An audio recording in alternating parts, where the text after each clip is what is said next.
Assalamu alaikum warahmatullahi wabarakatuh. Buli omu yosinzidde okubeera nga tugubira Fahad Project gwe mukutu kwoli ku video terako ekigalo likinga sharingirako abala ku box ako comment section kajja kubeera open wansi awo nawe tekigenda kubeera nga tesula endowooza yokusinzidde songa nga nawe bwogenda okubeera nga ate ozewulira kakati no amawulire ge njagala okubeera nga tetandika nago mawulire ga embassy ey'eggwanga erye Sweden yakedde ku makya nebeera nga temunage eteka ekiwandiiko olunaku lw'ejjo netegeeza nti okutandika ennaku z'omwezi 2 omwezi ogwokusatu guno gwennyini omwaka agenda kubeera nga ate eggala mu butongole embassy yayo mu ggwanga ly'e Uganda wa services ezisinga zigenda kubeera nga teziggalwawo era nga bategeezeza nti omuntu yenna yadagadde okubeera nga ate abaako ensonga azagala okubeera nga ate akwasaganya e Sweden abeere nga ate ensonga ze azitwala butereevu ku embassy ey'eggwanga erye Kenya ate bakomyawo olunaku olwaleero bagenze ku mikutu gyabwe egya social media ne bateekayo obubaka obulala era nga buno obubadde bugamba nti Sweden will continue to be principled in our defense of a rules-based order that puts the freedom, dignity and equal rights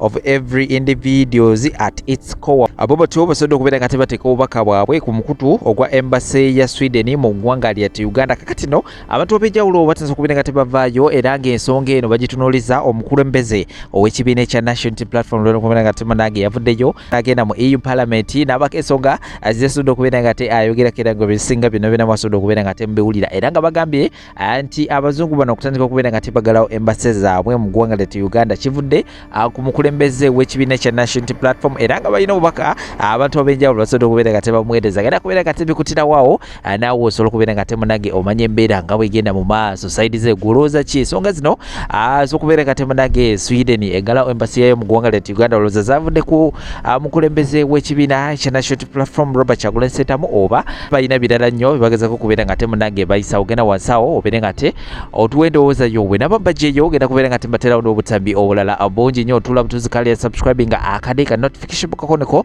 kajja kubeera nga tekakwalatinga buli owennabandese video Sheikh Ashraf musoma waduwa nabayise muzita wasa ku stickers omunonyako ajja kubeera nga takulombereddwa ebikyaganye abijja kubeera nga tebisumuluka mpola nawe obulamu bubeere nga tebukutambulira bulungi nnyo madadi sana kama ensonga zino eza embassy yo Sweden ate oluvannyuma zigiye n'amawulire amalala mangi kyetava abajega abagwagwa abasiru abatoletoole musanyuke mujjeyo n'embuutu wamma mudigide naye ng'ate amaziga n'ebiwoobe bigenda kujjula bannayuganda era teriiyo munnayuganda atajja kuloza ku nsigo ya Kyagulanyi effect oba ey'ekibiina ky'ebyobufuzi ekya NUP. Bannayuganda ebbaluwa eno gye mulaba bannayuganda abategeera bandibadde bali mu biwoobe kubanga embassy eya first world class country nesalawo okujja services zaayo nezitwala mu nsi eya Kenya okuva mu Uganda ekyo ne kikeera ku makya ne kikusanyusa n'okuba embuuto era ne weewaana nga NUP bwetuuse ku buwanguzi era ne weewaana ng'omuntu ogwowagira Bobi Wine bwatuuse ku buwanguzi. Munnange njagala okukutegeeza nti oli mugwagwa era oli musiru oli mutooletoole kubanga ekikolwa ekyo kikolwa kibi nnyo era eri bannayuganda abategeera bandibadde essaawa zino bali mu kkonda eminga ebikolwa bya Kyagulanyi ebyokwonoona n'okujja ku bannayuganda eddembe lyabwe. Kitegeeza ki? Bannayuganda bangi babadde bagenda ku embassy ne bafunayo services naddala services ezigwa mu migration gamba nga okukoordinatinga ne bannaabwe abali mu nsi zino oba kye bayita family reunion abagenda okuwasa abasaba visa biki abazadde abaana mu Uganda nga balina okuregisteringa abaana abo mu system ya Sweden nti abaana abo Baswidi. Kati kiba kitegeeza bannayuganda babadde basaba visas eza longo term kubanga babadde bazisabira ku embassy. Ebyo byonna bigwa under migration. Mikwano, kati kitegeeza bannayuganda bagenda kutandika okulinnya zi bus bapangise zi woteeri e Kenya nga bayetaaga services ezo. Naye n'olaba omujega bwakuba embuutu era n'atyabula amazina ng'agamba nti batuuse ku buwanguzi. N'atamanya nti abadde asevinga ssente ze, abadde asevinga obudde bwe, n'atakoowa okugenda obugenzi e Kenya. Ekitone nnyo omuntu ateekamu emitwalo 2 kubanga bbaasi okujja Uganda okutwala e Kenya n'okkuzzaayo ya mitwalo 12. Emitwalo 12 ku 16 ye bbaasi. Otuuka eri olina okufuna ka wooteeri, olina okulya, kitegeeza emitwalo nga 3. Oteekeko okukoowa, ogenda kutuula mu bbaasi olunaku lulamba kubanga Kyagulanyi amaze okusiiga enziro eggwanga Uganda. Era bw'ebeera nga Swedish Embassy yakoze bweti, ekitegeeza ne embassies endala nnyingi nnyo zisobola okubeera nga zikoze bwe ziti oba nga Sweden ezirabiddeko oba okulabira ku Sweden. Ekyo nno kitegeeza ki? Njagala nkutegeeze gwe munnayuganda omujega okumatiza ensi eziri mu first class nga Sweden n'endala, okuzimatiza okuleeta services zaabwe mu Uganda. It is a tug of war. Naye ng'ate ggwe bw'obeera ng'osibye omutima oyagala services ezo zonna zive ku bannayuganda, bannayuganda bali kusomako mu byafaayo, amagezi bwe bali gafuna. Njagala mbategeeze bannayuganda, Pulezidenti Museveni bwe yali ng'ali mu lutalo teyagezaako okusitoopinga emmere abantu okulya, nedda, kubanga yali tajja kukulembera mirambo. Naye Mwami Kyagulanyi kampeyini gy'akola eri bweti, muteeke sanctions ku bintu eby'enjawulo era ku buyambi bwe mubadde muwa Uganda. Era sanctions nnyingi nnyo zibaddewo, ebitongole bingi nnyo bisitoppize services zaabwe mu Uganda, bannayuganda ne bafiirwa emirimu. Kaakati embassy nazo zitandise. Imwe temumanyi kye kitegeeza omuntu abadde anaaba obunaabi n'akwata ka booda ne kamutwala ku embassy n'akola kyayokoze, naye kaakati alina okuteeka mu bbaasi nga bwe mbibabalidde wooteeri n'okulya obukoowu, ate nga ne risiki nnene y'okutambulira ku luguudo mu bibbaasi ebyo. Ekyo nno kitegeeza ki? Nti Mwami Kyagulanyi, Mwami Museveni gw'olowooza nti olumya tomulumya. Olumya ffe bannayuganda abanaku, bannayuganda abanaku abadde bakuwagira era b'ogamba b'olwanirira. Kubanga Pulezidenti Museveni bwabeera nga yeetaaze saavisi za embassy, alinnya nnyonyi, ennyonyi ye n'emutuwaala, oba n'ayita ambasada, ate nga jjukira nti nno ye ebyo tebimukwatako kubanga is a president, ali exceptional. Kitegeeza Mwami Kyagulanyi buli lw'ofunye omukisa okusinkana abazungu bano, nkwegayiridde longoosa mu njogerayo. Naye bannayuganda obakosa, abantu bangi bagenda kufa Bobi Wine, togenda kukulembera mirambo. Ebyo byonna by'okola tebikosangako Mwami Museveni ne famire ye, bikosa bali abeekalangala abaakulonda era b'ogamba b'olwanirira, abeewammwe emaddu. Oba okitegeera, bannayuganda bali abatembeeyi be bagenda okukosebwa era be bakosebwa. Mbadde ndi ku maviivi gange era nga nsaba Mwami Kyagulanyi weekube mu mutima, kino ky'okola kya bulabe, kubanga bannayuganda babajjako saavisi nga gwe watwala famire yo dde eri Bulaaya. Bino byonna bo tebibakwatako.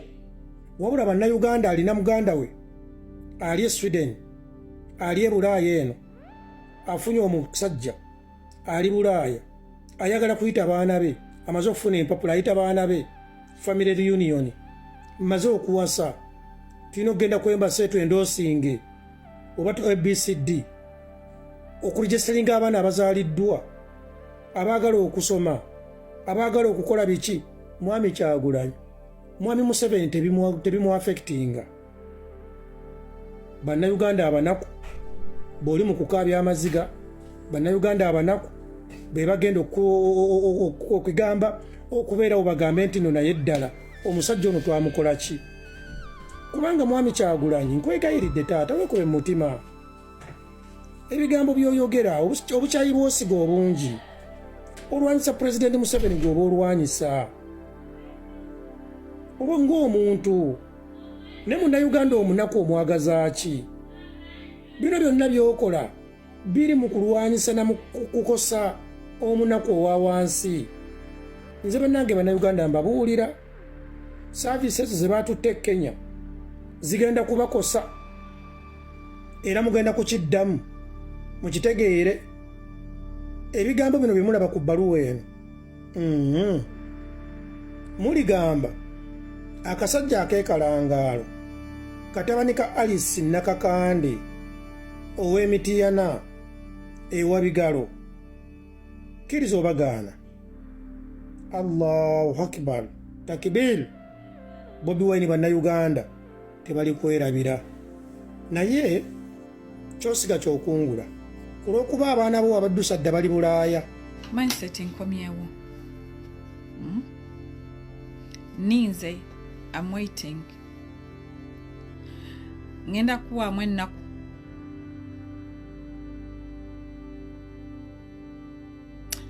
Kimanyi surroundings zo za Croydon. N'akaduuka ako k'okoleramu kali Croydon. Koyina ka barber shop ko rentinga.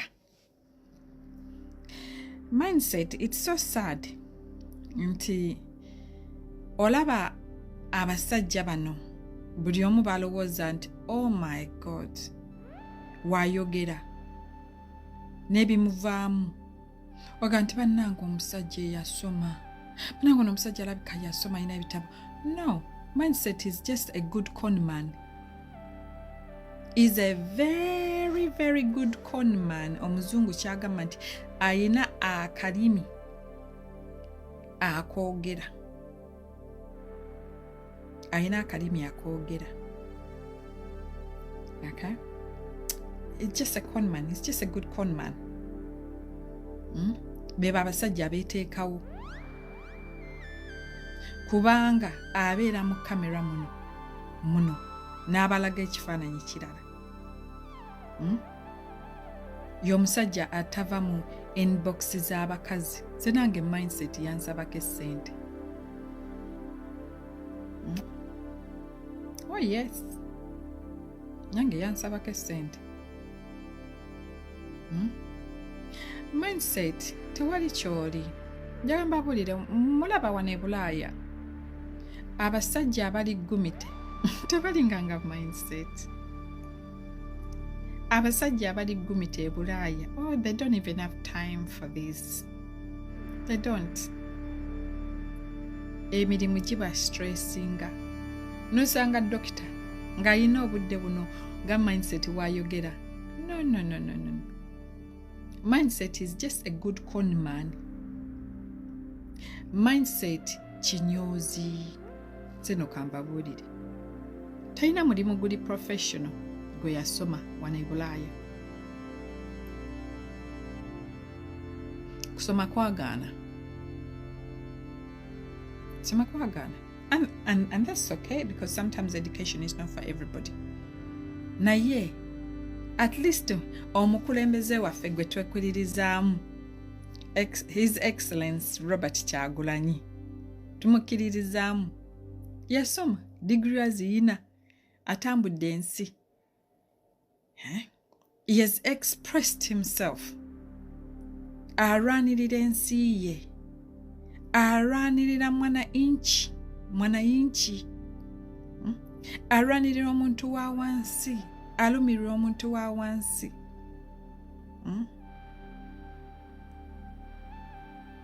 Yagenda mu iyo kweyogerako. Okweyogerako ekimuluma kiki kyayagala okugatta ku nsi ye. We mindset kiki ky'olina ky'olowooza nti ojja kugatta ku nsi yo. Okujjako okudda n'okulya ssente z'amamuli wa musolo. And let me tell you something. Ekyo ekintu kye mukolamu abantu abali e Bulaaya, it falls under money laundering. If you don't know. If you don't know the law of money laundering. For you to receive money from another government that is oppressing in another country, receiving money, that goes under money laundering. And that is a very huge how can I say criminal? It falls etekalya money laundering.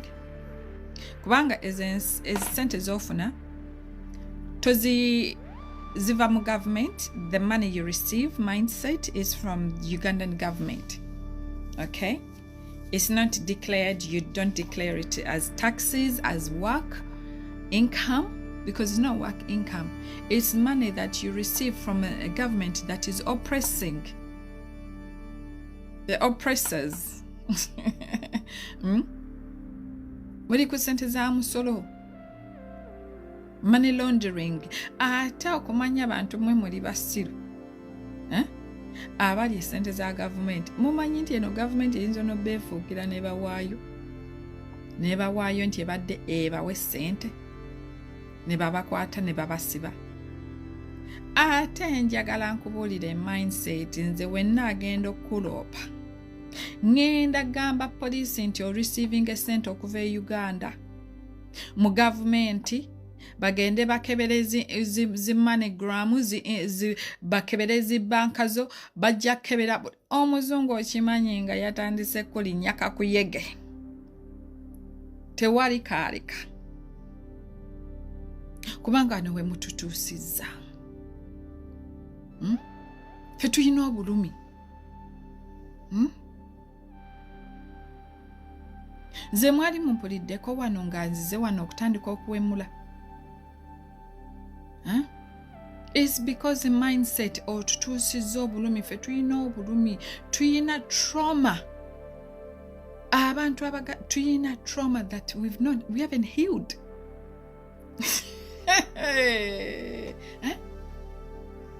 Mindset kiki kwe kyogenda okugatta ku Uganda?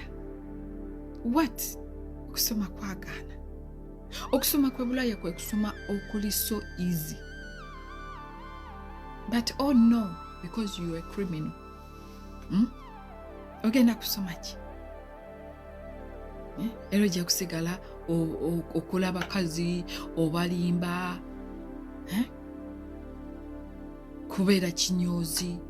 Mindset okusoma kwagaana. Nze ndi wano nina 2 degrees. At least nze nyumizaamu. N'emirimu ngikola. This year, inshallah, mujja kulaba brand new house. Fe tulina ebintu wano byetukola. Mindset kiki kyolina? Sikulabangako ng'otambudde. Kale nno gendako e Dubai. Gendako e Uganda. At least weekubiseyo ka Sophie. You know you can't. Because mindset toyina na passport. Toyina na passport. Mindset yemu abantu abajja wano ne bamama ne mwekweka. Ne mutandika kubanga the world omulimu gw'okola ogw'ekinyoozi. It's like kambabulira abantu wano mulaba babbabazi be ba criminals. Babbabazi ojja genda wali oteekewo entebe yo osala omuntu enviiri togenda kusasula musolo. Nobody is going to know you. Ogenda kubeera abantu be bayita nti mwabulira mu underground. And now you want me ompite home office. Etandika okunoonya. Bayiza n'okuŋŋamba just okwata ekifaananyi kyo ne bakiteeka mu database nega ono no bulijjo tumunoonya ono yabula dda. Mindset mutukwate empola. Tuyina traumas ate temutunyiga nnyo kutukwasa busungu naffe kuwegezaako kwedifendinga. Nze buli woofuma omukulembeze wa abalungi abatuwuliriza era abatulaba olunaku olwaleero tukyaddeko ewa Sheikh Ashraf Dembe.